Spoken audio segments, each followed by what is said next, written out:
हम पढ़ रहे थे चैप्टर नंबर 1। क्या नाम है इसका? रासायनिक अभिक्रिया एवं समीकरण। ठीक है, तो इसमें कल हमने क्या पढ़ा? संयोजन अभिक्रिया। संयोजन अभिक्रिया का नोट्स बनाने के लिए मैं बोला था और याद करने बोला था। किसने किसने याद किया? हाथ ऊपर करिए। कुछ बच्चों ने याद किया है, कुछ बच्चों के हाथ जो हैं वो आप ऊपर हैं, बाकी और बच्चों ने क्यों नहीं याद किया है? होमवर्क डेली का डेली आप सभी को करना है। क्या है संयोजन अभिक्रिया? एक मिनट, जिससे पूछूंगी। अनमोल खड़ी हो, बताओ बेटा।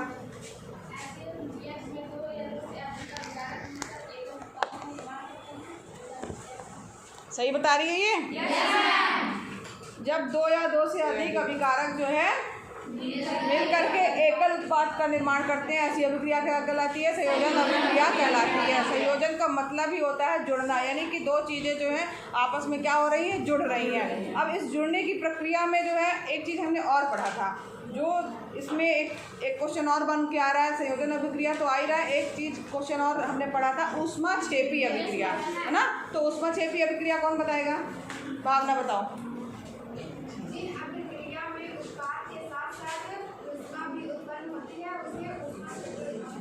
हाँ, ऐसी अभिक्रियाएं जिसमें ऊष्मा भी जो है वो उत्पन्न हो रही है, ऊष्माक्षेपी अभिक्रिया। क्षेपी का मतलब होता है कि निकलना, यानी ऊष्मा का निकलना। ठीक है, अब यहाँ पर ये तो हम लोग पढ़ लिया। अब आज हम लोग को पढ़ना है दूसरे नंबर का जो रासायनिक अभिक्रियाओं के प्रकार, उसका दूसरा प्रकार हमने पढ़ा था वियोजन या अपघटन की अभिक्रिया, है ना? इसमें देखो, वियोजन या अपघटन की जो अभिक्रिया है, वियोजन का मतलब क्या होता है? वियोग समझ लो। वियोग का मतलब क्या होता है? बिछुड़ना या टूटना, ना? तो यानी कि ये जो अभिक्रिया है, बैठ जाओ सभी लोग, बैठो। वियोजन का मतलब हुआ बिछड़ना या टूटना, यानी कि इसमें क्या होगा? एकल कोई उत्पाद होगा जो कि विघटित होगा, यानी वो टूटेगा। दो या दो से ज़्यादा जो है उसमें जो है उत्पाद के रूप में बनेंगे। अभिकारक क्या रहेगा? सिंगल ही रहेगा। यहाँ जस्ट अपोजिट है ये वियोजन अभिक्रिया जो है। संयोजन अभिक्रिया की क्या है? उल्टी है, यानी कि इसमें एकल उत्पाद जो है अभिकारक रहेगा और आपका जो है टूट करके वो छोटे छोटे से जो है वो उत्पाद जो है यानी कई उत्पाद में टूटेगा। जैसे कि यहाँ पर एक आप चीज़ देख रहे हो, यहाँ पर एक क्रियाकलाप दिखा रहा है कि यहाँ पर फेरस सल्फेट का जो है वो क्या लिया गया है? क्रिस्टल लिया गया है। तो यहाँ पर फेरस सल्फेट का क्रिस्टल जो है यहाँ परख नली में जो है देखिए ये प्रयोग कर रही है। तो यहाँ पर उसने लिया हुआ है और उसको ये क्वेश्चन नली जो ऐसी नली से दिखती है ना, आपने प्रयोगशाला में भी देखा होगा ऐसी नली, देखा है ना किसी परख नली। तो यहाँ पर इसको क्वेश्चन नली कहा गया या परख नली कहा गया। इसमें जो है वो क्रिस्टल जो है फेरस सल्फेट के डाले गए और उसको जो है वो बर्नर की सहायता से जो है वो गर्म किया गया। तो यहाँ पर जब गर्म करेंगे तो आप क्या देखेंगे क्या हो रहा है और उसमें क्या क्या अभिक्रिया हो रही है। तो यहाँ जो आपका फेरस सल्फेट जो था, ठीक, ये कैसे रंग का था? हरे रंग का था। कैसे कलर का था? हरे रंग के इसके क्रिस्टल थे, हरा हरा दिखाई दे रहा था। लेकिन जैसे इसको गर्म किया हमने तो उसका रंग जो है वो गायब हो जाएगा, यानी हरा रंग जो है वो उड़ जाएगा, हरा रंग नहीं रहेगा और एक अजीब सी जो है वो गंध आएगी। तो यहाँ पर देखो ये लिखा हुआ है, लिखा है कि क्वेश्चन नली के खुले सिरे को अपने पड़ोसी या अपनी ओर न करें। पड़ोसी का मतलब जो पड़ोस में रहता है उससे मतलब नहीं है। पड़ोसी का मतलब ये है कि जो आपके साथ एक्सपेरिमेंट कर रहा है बगल में, ऐसा ना हो कि उसकी तरफ ही कर दो तो पता चला। हाँ, तो अपनी ओर करना है और ना ही पड़ोसी की तरफ करना। धीरे से जो है हल्का सा जो है महक आप तक पहुँचेगी, धीमे से नाक की ओर जो है अपने गैस जो है वो हल्की सी आएगी, उसको सूंघना है। तो जब आप उसको सूंघ अब यहाँ पर देखो जो यहाँ पर प्रक्रिया हो रही, फेरस सल्फेट के जो क्रिस्टल थे हरे रंग के, वो उसका कलर गायब हो गया है और उसका जो दहन हुआ है तो उसमें जो है कई उत्पाद बने हैं। और कई उत्पाद क्या क्या बने हुए हैं यहाँ पर देखिए, फेरस ऑक्साइड बना हुआ है, ये फेरस सल्फेट का सूत्र है FeSO4, ठीक, सॉलिड रूप में है, हमने S लगाया हुआ है सॉलिड के लिए। और यहाँ पर हमने ऊष्मा दी, यानी इसको बर्नर की सहायता से क्या किया था, गर्म किया था। तो यहाँ पर एकल जो आपका अभिकारक है या अभिकर्मक है वो टूट करके छोटे छोटे से, देखिए आपको दिख रहे होंगे, उत्पाद में बदल जा रहा है। यही क्या है, एक वियोजन अभिक्रिया है। और फेरस सल्फेट जो है वो का क्रिस्टल जो रहता है वो जल को त्याग देता है, उसका रंग बदल जाता है। और फिर ये किसमें बदल जा रहा है, इसका नाम जो बन के आ रहा है उत्पाद, फेरिक ऑक्साइड, ये सल्फर डाइऑक्साइड और ये सल्फर ट्राइऑक्साइड। 3 ऑक्सीजन है तो ट्राई, 2 ऑक्सीजन है तो डाई। और यस किसका प्रतीक है, sulphur, sulphur dioxide, sulphur trioxide, दोनों क्या है आपके गैस है, ठीक है। तो यहाँ पर ये इनमें क्या हो जा रहा है, वियोजित हो जा रहा है, टूट जा रहा है। और जो फेरिक ऑक्साइड जो बन रहा है ये जो है वो ठोस है, ठीक। और बाकी ये दोनों जो है वो क्या है, आपकी गैसें हैं। तो ये क्या अभिक्रिया हुई, आपकी वियोजन की अभिक्रिया हुई। इसमें एकल अभिकारक या अभिकर्मक जो है वो टूट रहा है, इसमें छोटे छोटे जो है वो उत्पाद में टूटता है। तो यानी टूटना यानी क्या हो गया, वियोजन हो गया, यानी कि ये क्या है, वियोजन की अभिक्रिया है। एक और एग्जाम्पल लेके चलते हैं, इसको समझते हैं।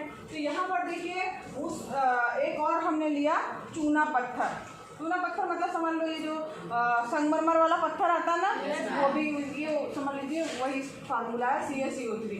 अब यहाँ पर इसको हमने क्या किया, गर्म किया या इसको भी ऊष्मा दी। ये जो इसको ऊष्मा दी जाती है ऐसा नहीं, उसको बर्नर्स में गर्म कर सकते हैं, उसको उसमें भट्टी में गर्म करना पड़ेगा, जिसका टेम्परेचर लगभग जो है वो 700 डिग्री से भी ज़्यादा या 700 तक होना चाहिए। 700 समझ रहे हैं, 100 डिग्री पे तो पानी उबलने लगता है, लेकिन इसको चूँकि वो चूना पत्थर है या जिसको क्या कहा जाए संगमरमर है, तो उसके लिए जो है कितनी ऊष्मा चाहिए है, 700 के लगभग जो है उसको भट्टी में डाला जाता है, उसको पकाया जाता है। जब ऐसा किया जाता है तो ये देखो एकल क्या है, अभिकारक, ठीक, अभिकारक है ना, अभिक्रिया में भाग ले रहा है, ठीक। और जब उसको गर्म किया गया लगभग 700 जो है, आप देख सकते हैं ये लगभग इसका चिन्ह मतलब होता है लगभग 700 डिग्री सेल्सियस जो है ताप तक इसको गर्म जब आप करेंगे तो यहाँ पर जो ये टूट जाएगा, किसमें टूटेगा, वो बुझा हुआ चूना जो कैल्शियम ऑक्साइड हो गया CaO प्लस CO2 गैस जो है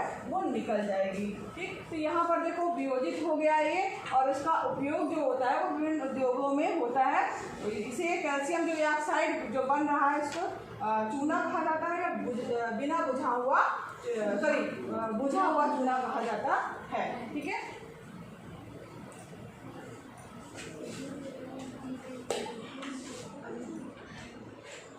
एक और एग्जाम्पल लिया गया है, यहाँ पर देखिए लेड नाइट्रेट लिया गया है। अब उसको भी क्या किया है, बर्नर, इसको बर्नर की सहायता से जो है वो गर्म किया है और फरक नली के अंदर या पठन नली जिसको कहा गया उसके अंदर लिया गया है। तो उसमें लेड नाइट्रेट भी जो है उसको गर्म करते हैं तो वो भी जो है वो टूटता है। और यहाँ पर जो इसमें से धुआं निकल रहा है, इसमें देख रहे हैं आप, इसका कलर दिख रहा होगा अलग सा, दिख रहा है, तो ये अलग कलर ये बता रहा है, ये भूरा सा कलर रहेगा कि ब्राउन कलर का जो है वो उसमें धुआं निकलेगा जब हम इसको गर्म करेंगे। ये लेड नाइट्रेट का फार्मूला होता है, लेड को का प्रतीक होता है Pb, ठीक है, कैपिटल P और स्मॉल b, ठीक, और नाइट्रेट NO3। तो यहाँ पर लेड नाइट्रेट का फार्मूला हो गया PbNO3 का होल ट्वाइस, ठीक। अब इसको हमने क्या किया, ये सॉलिड रूप में है, हमने इसको तापा के लिए इसको गर्म किया तो क्या बन के आएगा, आपका लेड ऑक्साइड बनेगा प्लस नाइट्रोजन डाइऑक्साइड बनेगा प्लस ऑक्सीजन बनेगी। तो यहाँ पर देखो ये दोनों चीज़ें जो है नाइट्रोजन डाइऑक्साइड और ऑक्सीजन जो है वो क्या होंगी, निकलेंगी, बाहर जाएंगी। ये दोनों जो है वो क्या है, गैस है, और लेड ऑक्साइड जो है वो सॉलिड के रूप में जो है वो आपको मिल जाएगा। यानी यहाँ पर कौन सी अभिक्रिया हो रही है, कौन सी अभिक्रिया हो रही है, वियोजन। क्यों है ये वियोजन अभिक्रिया, आप देख के भी पता कर सकते हो, पहचान सकते हो कि ये अभिक्रिया कौन सी है, वियोजन अभिक्रिया है। कैसे पहचानोगे आप, अगर एक तरफ यानी जो इस तरफ जहाँ पर जो है रासायनिक समीकरण लिखा गया है उसके लेफ्ट हैंड साइड में, यानी जहाँ पर अभिकारक होते हैं वहाँ पर अगर एकल अभिकारक है, ठीक, तो वो अभिक्रिया, और उसके बाद फिर तीर के निशान के बाद रासायनिक अभिक्रिया होने के बाद जो आपको उत्पाद मिल रहे हैं वो कई टुकड़ों में मिल रहे हैं छोटे छोटे, तो ये अभिक्रिया क्या कहलाएगी? आपकी वियोजन अभिक्रिया कहलाएगी, क्योंकि इसमें जो है एकल अभिकारक जो है वो छोटे छोटे से कई उत्पादों में टूट रहा है। टूटना जो है वो क्या है? वियोजन होना है। सबको समझ में आया? सब बता लोगे वियोजन अभिक्रिया क्या है? देखो जो भी रासायनिक समीकरण के प्रकार है इसमें क्वेश्चन कैसे बन सकता है आपका कि वियोजन अभिक्रिया को समझाइए। अब यहाँ पर आपको करना क्या है? सीधे सीधे आपको डिफिनेशन लिखनी है, परिभाषा लिखनी है उसके बाद फिर कम से कम 2 एग्जाम्पल सबके याद रखिए। 2 एग्जाम्पल का मतलब क्या है कि ये आपको फार्मूले, 2 सूत्र जो आपके वियोजन अभिक्रिया को रासायनिक सूत्र नहीं, सॉरी क्या बोला जाएगा, रासायनिक समीकरण याद रखिए 2 हर के, ठीक है। चाहे संयोजन अभिक्रिया हो, चाहे वियोजन अभिक्रिया हो, चाहे ऊष्माक्षेपी, इसी को क्या कहा जाएगा अभी हम आगे पढ़ेंगे। तो इन सब के आपको जब भी ये आएगा क्वेश्चन तो आपको 2 एग्जाम्पल देते हुए समझाना चाहे तो उसको डिटेल में समझा दीजिए। अगर आपके पास टाइम नहीं या 1 नंबर या 2 नंबर का क्वेश्चन है तो सीधे सीधे इतना ही लिख दीजिए, lead nitrate, lead oxide, nitrogen, इतने से ही समझ में आ जा रहा है कि जो है ये बन रही है, और ये जो NO2 गैस निकल रही है ये जो है ये धुआं के रूप में निकलेगी और भूरे भूरे रंग की ये होगी। ठीक है, समझ में आ रहा है सबको? इसी तरीके देखो यहाँ पर एक चीज़ और की गई है, एक प्रयोग और किया गया, जल का वैद्युत अपघटन। इसके लिए प्लास्टिक का देखो एक दिख रहा होगा आपको, ये प्लास्टिक का क्या लिया गया है? मग लिया गया है। इसमें 2 छिद्र करके उसमें रबड़ का डाट लगा करके यहाँ पे 2 छेद किए गए और रबड़ लगा दी गई ताकि लीकेज ना हो, ठीक है। और इसमें कार्बन के जो है इलेक्ट्रोड जो है वो डाल दिए गए हैं, जैसे आपको दिख रहे हैं 2 इलेक्ट्रोड कार्बन वाले, तो यहाँ पर ये 2 कार्बन के इलेक्ट्रोड डाल दिए गए हैं और इनको जो है वो क्या किया गया है? 6 वोल्ट वाली जो है वो देखो यहाँ पर ये बैटरी से जोड़ दिया गया है।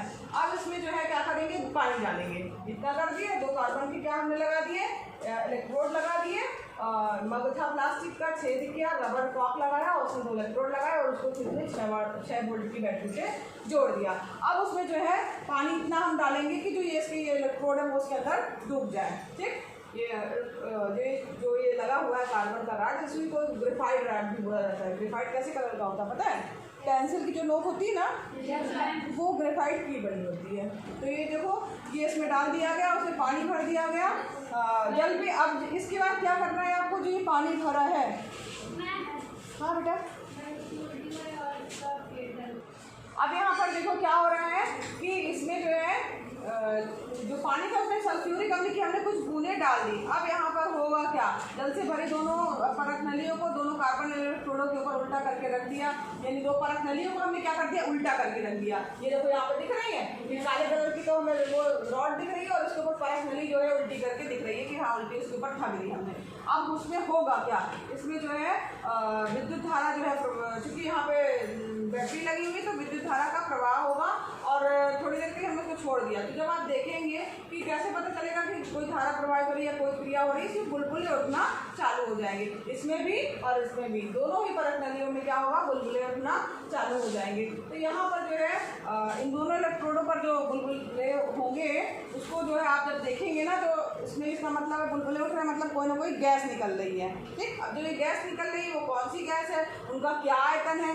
दोनों परत नलियों में एकत्रित गैस का आयतन समान है। तो ये जो गैस निकल रही है, एक में कौन सी गैस निकलेगी? हाइड्रोजन गैस निकलेगी और एक में जो है वो ऑक्सीजन गैस निकलेगी। आयतन आपको अलग अलग दिखेगा, एक में देखो ज़्यादा बुलबुले दिख रहे हैं, एक में कम बुलबुले दिख रहे हैं ना। यानी कि एक जो गैस होगी उसका दूसरी वाली गैस जो है उसका आयतन दुगना होगा पहली गैस से, ठीक। तो यहाँ पर जो है वो 2 गैस निकल रही हैं।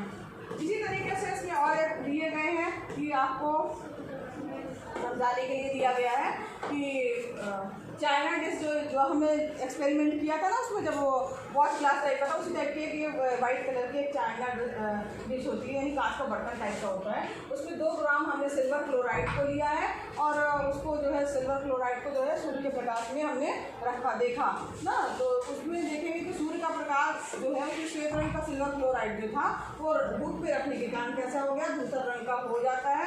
यानी कि प्रकाश की जो उपस्थिति है, यानी सूर्य के प्रकाश के कारण सिल्वर क्लोराइड का जो है वो सिल्वर और क्लोरीन में क्या हो जा रहा है, वियोजन हो जा रहा है, जिसके कारण जो है उसका कलर जो है वो सफ़ेद से क्या हो जा रहा है, धूसर कलर का हो जा रहा है। ये सिल्वर क्लोराइड AgCl सॉलिड के रूप में है, सूर्य का प्रकाश की उपस्थिति में क्रिया हुई तो Ag अलग हो गया, यानी सिल्वर अलग हो गया जो कि ठोस ही था, और क्लोरीन जो है वो अलग हो गया जो कि गैस के रूप में थी। इसी तरीके से सिल्वर ब्रोमाइड की बात करें तो यही प्रक्रिया उसमें भी होती है। तो ये सभी क्या है, वियोजन अभिक्रिया है।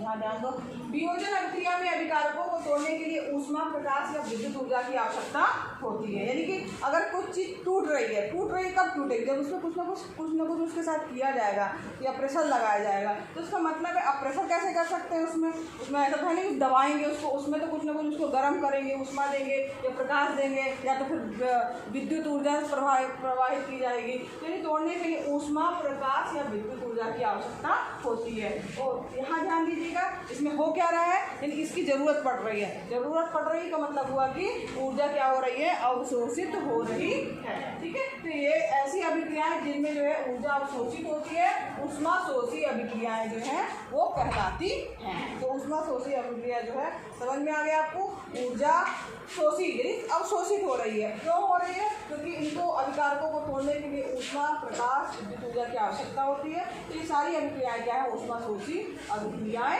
हैं। ठीक है, तो इसके आगे का कल पढ़ेंगे।